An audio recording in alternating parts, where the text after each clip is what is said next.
everybody, good morning. Well, it's good morning here from Cumbria in the UK with the sun shining on a lovely spring morning, and it's hello and whatever time it is where you are, wherever you are in the world.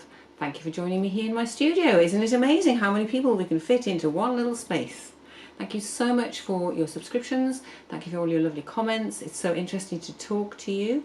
If it's your first time here, don't forget to let me know where you are in the world, because I find that absolutely fascinating to see just how far this little channel is spreading itself.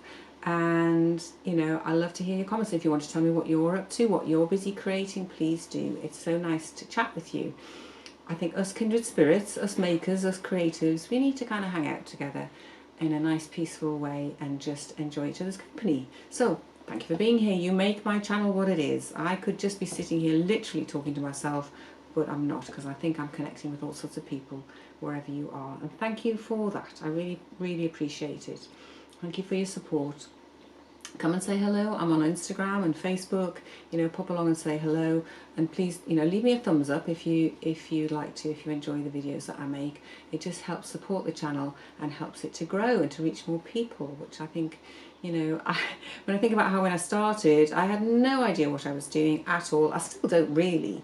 I just come here and show you what I'm doing, and it's like no pressure. I decided in the original setup of it, when I decided I would actually put the videos I've made onto YouTube, I decided it was going to be a no pressure place at all, because it could be very scary, you know, trying to produce a video every week, and I just go, oh, I'm going to show you this week, you know, and if you'd like to join me, that's just fantastic. So there we go. So we're getting on with this piece. It's coming together quite nicely. I've spent a lot of time down here fiddling with it, I have to say. It's been a really slow growing piece. I've come back and looked at it time and time again, and I think that's been really helpful. I think so often when we're going to make some art or do something creative, do something ourselves, for ourselves, making whatever it is we're going to make, we'll kind of put ourselves off very easily, don't we? We'll think, oh no, I better do it after I've done all these jobs. I better put the dishes in. I better do this. I better clean the entire house, wash all the windows before I allow little old me a little bit of time and space to make things. And I just think, no.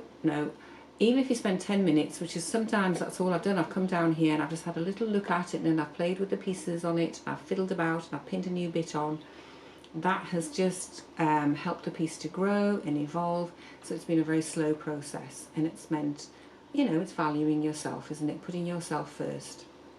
And then you have lots to give everybody else. That's my motto in life. If you look after you and fill yourself up with all the creative things you'd love to do, then you're just joyful with other people, because you're pleasing yourself to start with.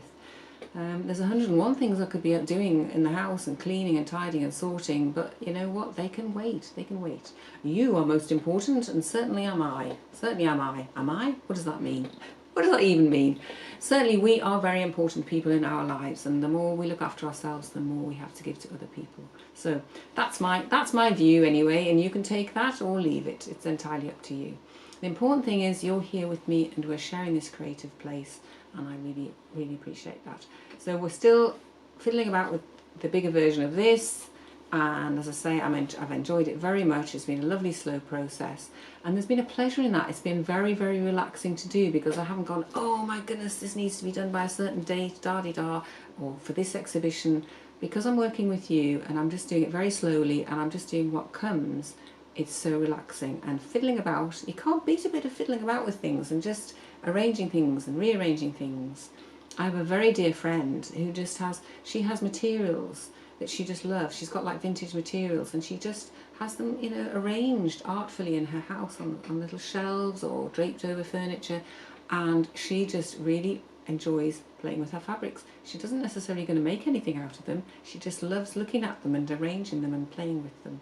And I think I've been a bit like that with this piece. So, and perhaps you're the same. Perhaps you get your little boxes of fabrics out from time to time and just look at them for the sheer pleasure of looking at them. So today, that's enough procrastination. I think it's time to get on to some stitching and just see what we can do to pull this piece together.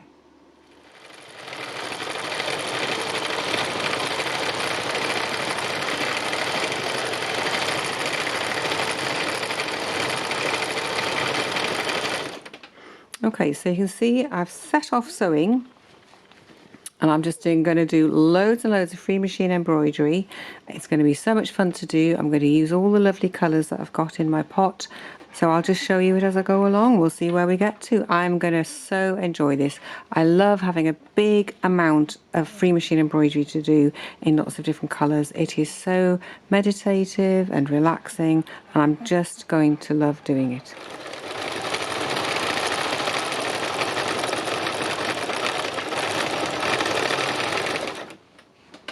So I love how as you stitch, I think, if you really get into the flow of it, the piece starts to work with you and you work with it, and you're taking your threads where it wants to go. So I'm going over the edges. I mean, how outrageous is that? And bringing the colours. This is when I start to mix colours, I think. So I've chosen this blue that's gone like all over the piece. It's gone into just about every nook and cranny. And it's just started to hold it all down and hold it all in place. So I've used it on this green, I've used it even going over the darks, going over the lights, and it just, and then you can start to put another colour on top, which, you know, you might start to use the yellow next, or you might do some more green, might, you know, who knows which one you use next, it doesn't really matter, but it's going with the flow of it. And don't be afraid to go over the lines, don't be afraid to blend your colours. If this is, you know, this floats your boat, go for it. And I just love this bit. It's like, I suppose it's, you know, when people are painters and they're mixing the colours, this is what really gets me excited. Just lots and lots of stitching and lots of mixing of the colours, and letting the machine just go and letting it run. Oh, we've run out. Talking of run, we've run out of thread, so it's a good place to stop, and I'll replenish underneath and we'll carry on. So I don't know if you're following this story, it just seems to be getting more and more sort of strange, really. I keep changing what I'm doing and I keep adding bits on, and I don't think I've ever worked on a piece quite so much where I've actually put stuff down and then added more and added more, taken bits off, moved things around. It's been a very interesting process. So you can see I've got quite a lot of stitching done down here, which I'm really appreciating. I like that very much. I love the way it changes the surface and it starts to make it all come together. Makes it more cohesive rather than just being you know, random bits of fabric, if you like. So, but what I've done is I've changed this quite significantly down here. I've changed that, and I'm adding a little bit more up here, a bit more of the white. I felt as though we needed a bit more balance and a bit more movement in some of the areas that were a little bit sort of stagnant. So there's no end to this. I could fiddle and fiddle and fiddle for years with this piece, but I've reached a point now where I think I'm just about there. I'm going to embellish these last few little pieces down and get them stitched. I'm excited to see what happens when I stitch into the black and how that changes it, because at the moment they're very sort of one-dimensional in a way, and what happens with the stitching is, because I'm stitching in if I show you on the back, I'm just stitching quite randomly. You get lots of the stitches going in different directions. So it's not like doing a satin stitch where you're going up and down in one direction. I do lots of stitching in different directions, and that bounces the light around, which I like. It makes the surface quite complex and textured, even though it's relatively flat. This is a pretty flat one for me, as I'm sure you'll agree. Those of you who've seen some of my more textured pieces. So, but it's very exciting. As I say, it's a bit like, I suppose, like being doing an oil painting or something where you keep going back to it, or acrylics even, where you keep going back to it and adding and changing a bit, or you can maybe scrape things off and add bits on. So we'll just keep going at it, and we'll get some more stitching done when I've embellished these down, and then we'll just see. I'm going to, I think for sure, I think I've made a decision that I'm going to just turn the edges in so it's quite simple and neat and clean. I feel as though that's what it needs. So onward and upward, I say. Onward and upward, and I need to stop fiddling now, really, or it'll never get done. So this is the front kind of more or less stitched down, and I now want to attend to my raggedy edges. Lovely though they are, I think this piece needs simplicity around it because it's quite a complicated piece on the surface. So what I'm going to do is, you can see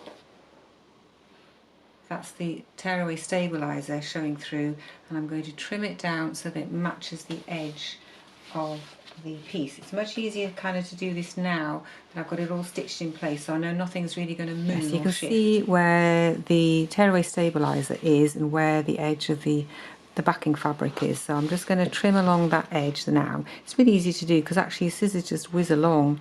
If you just hold your scissors like that, they'll just sort of tear it for you. And if you get to any bits where I've kind of stitched over it, sometimes you can just, if I've stitched to beyond there, all I need to do is sort of tear it really, and it just comes away. This is why I like it so much. It's so versatile, and a little bit over the edge doesn't matter because I'm just going to fold it back and keep it neat anyway. So let's just do a little bit more of that along there. Let's just kind of fiddle, fiddle, fiddle. And this is really satisfying because now I know I can turn my edges in.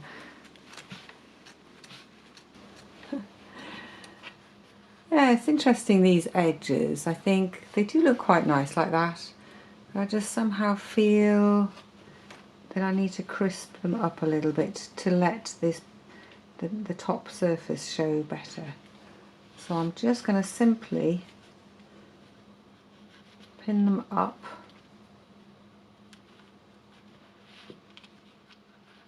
Just fold them back. Again, it's one of these funny little jobs. Not very exciting, and sometimes it has to be done again and again because these fabrics, you know, they've got a mind of their own. They just want to go where they want to go. So there'll be a bit of fudging necessary, I should think, to try and get them all to behave nicely, because you can see they're trying to escape. They're trying to escape, but you know, their fate is sealed. They are going to be turned under, whether they like it or not. So this is just sort of a rough pinning really, and then I'll have to work it as I go along with my stitching to make sure that all the naughty bits get tucked in.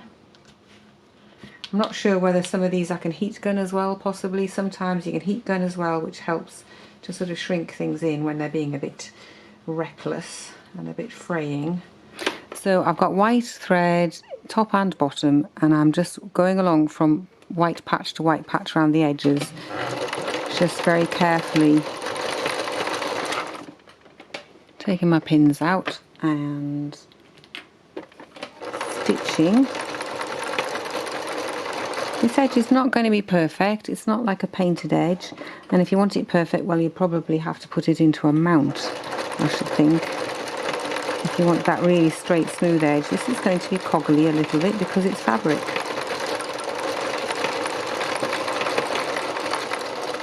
This is a slow job.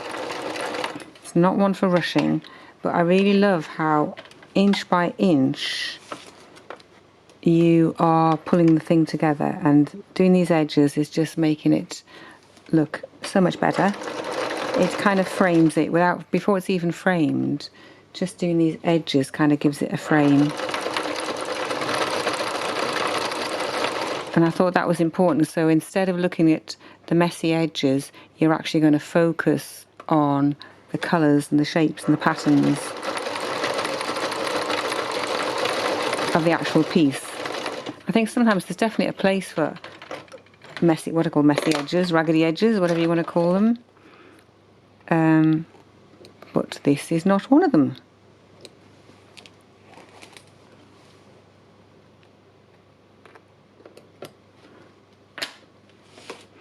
So I think, oops, I haven't cut that one quite right. I haven't even cut that one, there we go.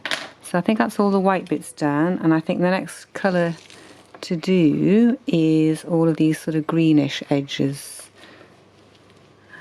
So I'm going to change my thread and do those. Look at the colours under here. If I pull it like that, it's like a kaleidoscope or something, isn't it? Right, anyway, stop faffing, missus, and get on stitching.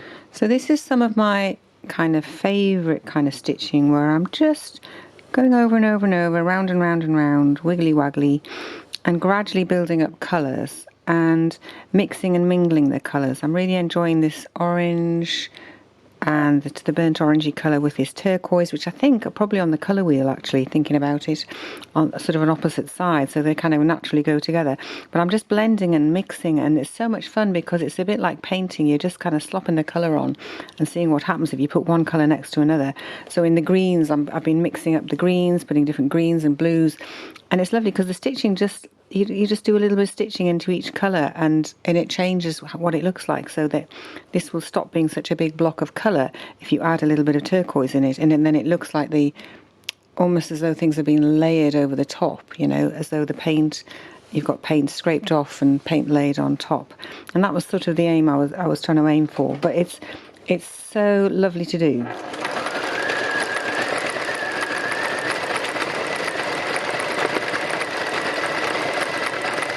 You've got to be a little bit brave and just go, yes, I'm going to do it, and then stop, and don't do too much, just do a little bit, and then have a little look and see whether that's enough. You don't overdo it so that everything gets too kind of messy, but it's so meditative. I can stitch like this for hours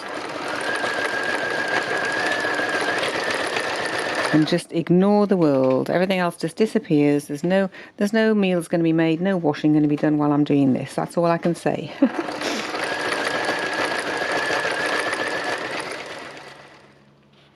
So here we go. This is finished. I have stitched and stitched and stitched, and it's done. It's complete. There comes a point where you have to stop stitching, otherwise you'll just kind of do too much. So it's well and truly stitched, just to the right amount, I think. So if I show you the back, let's have a look at the back. Come on, it's always a laugh to have a look at the back, isn't it?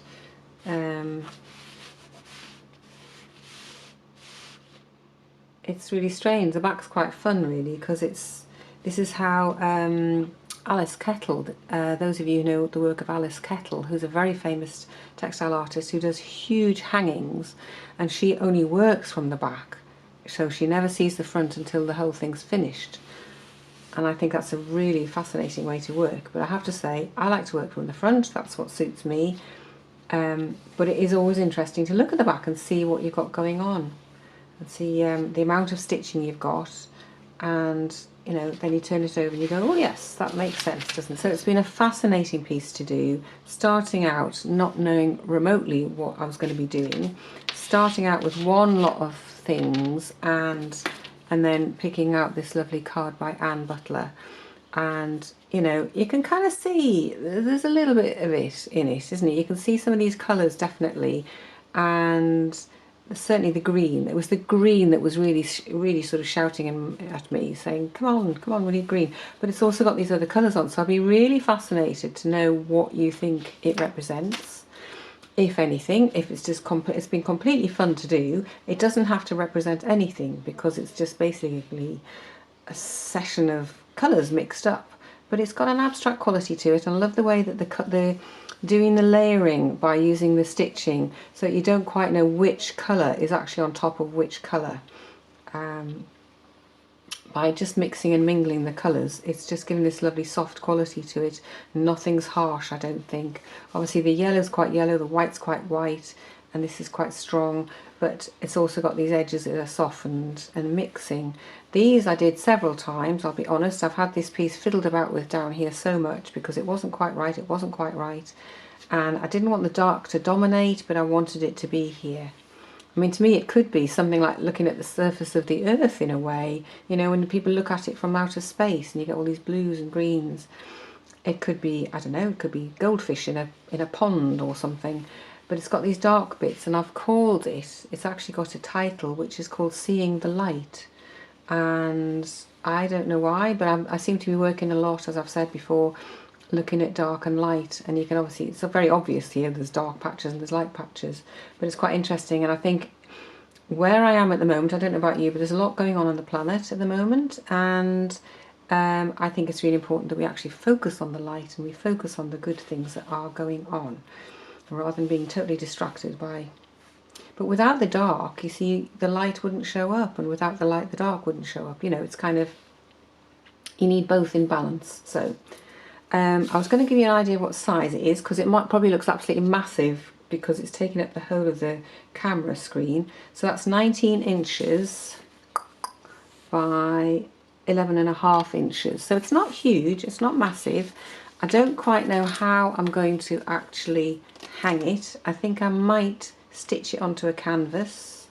I think that might be the way to go. It's got a little bit of movement to it, which I like. I love it when you do a lot of stitching that I like to do like this. You get this fantastic quality, and it's definitely structural. I mean, it could be rolled up. It could be a cylinder that you walk around like that. It could be on the wall in a sort of a curve like that. It would make a fabulous corset. It's the sort of thing I would have done in the past and made into a corset. I just think it's got lots of potential, but I think it's going to be framed and hung like this because that's how it feels to me. So my finishing touch for it, I have to say, came to me because I've got this little label which I showed you, and it's called Travelling Light. So I think this body of work is actually going to be called Travelling Light. I'm going to make several other pieces to go with it. And I just thought, wouldn't it be fun to actually attach the label to it?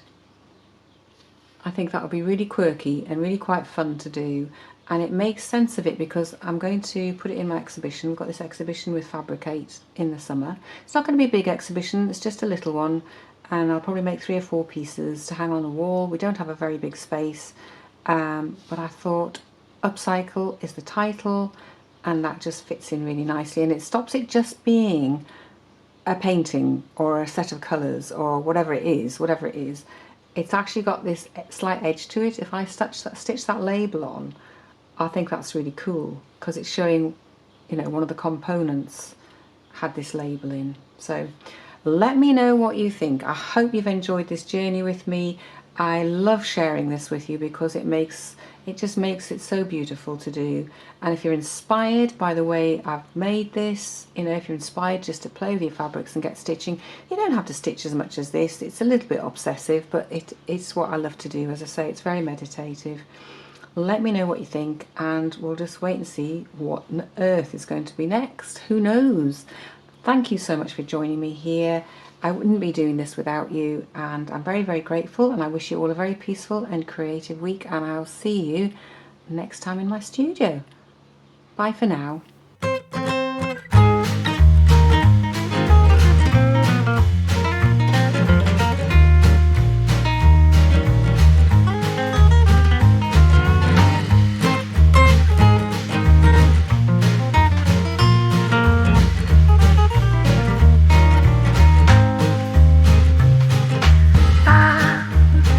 Ba ba ba ba